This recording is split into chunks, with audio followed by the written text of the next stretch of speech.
Hi, I'm Todd Heitkamp, the owner of Dakota Angler here in Sioux Falls, South Dakota, with this week's 2-minute fishing report. Well, folks, as I said last week, weather was definitely a factor and definitely impacted the ice conditions across much of eastern South Dakota, if not much of the upper Midwest. And then we got hit with the strong winds on Thursday and Friday, and that made conditions even worse. But the good thing is we've gotten a little bit colder, and hopefully that will kind of firm the ice up that we have out there. And as we look further ahead, it does look like we're going to stay cold. So again, I can't emphasize it enough. Be cautious. You make sure you use your safety equipment and don't take unnecessary risks. Use your common sense when you're going out there. And right now, I would just recommend probably foot traffic in most of our areas, especially any of the lakes south of Highway 14 or even Highway 12 for that matter. As far as the bite is concerned around the area, the lakes that produced walleyes this past week up in the northeast included Walleye, Bitter, Big Stone, Dry Lake by Clark, also Hendricks, Opitz, 3-Buck, as well as Goose. And then down the southeastern part of the state, those lakes included Dry Lake by Willow Lake, Ponset, Sinai, Thompson, Henry, 81 Ponds, Whitewood, Campbell, as well as Diamond, Twin, and again, remember, Twin is the trophy lake, and then also Beaver. Now, what have guys been doing to catch the walleyes? A lot of aggressive jigging going on. The Rapala Rip and Wrap seem to be the best thing that people are using out there right now. Also, the 13 Fishing Magic Man is really starting to take off. And then other lures include the VMC Rattle Jigs as well as the Northland Buckshot Spoons tipped with minnow heads at this point.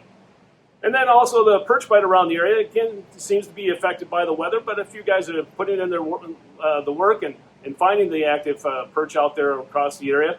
The lakes that produced the perch included Bitter, Walleye, Pius, Dry Lake by Clark, Big Stone, also Dry Lake by Willow Lake, and then also a few others at Ponset, Thompson, Scott Slough, as well as Beaver. Now, what have guys been doing to catch the perch? A lot of tungsten jigs, such as the BNC Tungsten Love Bug, as well as the Mustache jigs have worked really well. And then also, I have to mention it, the Dakota Angler exclusive Wonderbred Pinhead Minnow and Jointed Pinhead Minnows have worked really well on the perch this past week. In this week's version of Todd's Tackle Tips, we're going to talk about something that a lot of people ask all the time. Live bait versus plastic. When is the right time to use either? And is there one better than the other? Well, the answer to that question is no, there is not one better than the other. Even though I sell live bait for a living, I also obviously sell plastics at the same time. But I can honestly tell you, I always have both. And that's the advantage that you have with plastics, is plastics will keep. You can have them in your tackle box and not have to worry about them. And then you pull them out when you need them. And when do you need them? When the live bait isn't working. I will always try live bait first. And then if live bait doesn't work, then I'll probably try a minnow head and see if that scent will turn on the bite. If that doesn't work, then I'll try a different scent and a different plastic. And usually those are on high pressure days when they're really clamped up, they're really fussy, really finicky on what they're looking for. It seems like plastics will sometimes turn on that bite a little bit, or at least trigger 1 or 2 bites out there. So again, there's no right or wrong way, not a right or wrong time to use it. But again, what I would recommend you to do is always have plastics in the arsenal, because when they're not wanting the live bait, you're going to want to use those plastics to at least make it somewhat a successful trip. And now it's time to take a look at a few photos that you sent in to me this past week.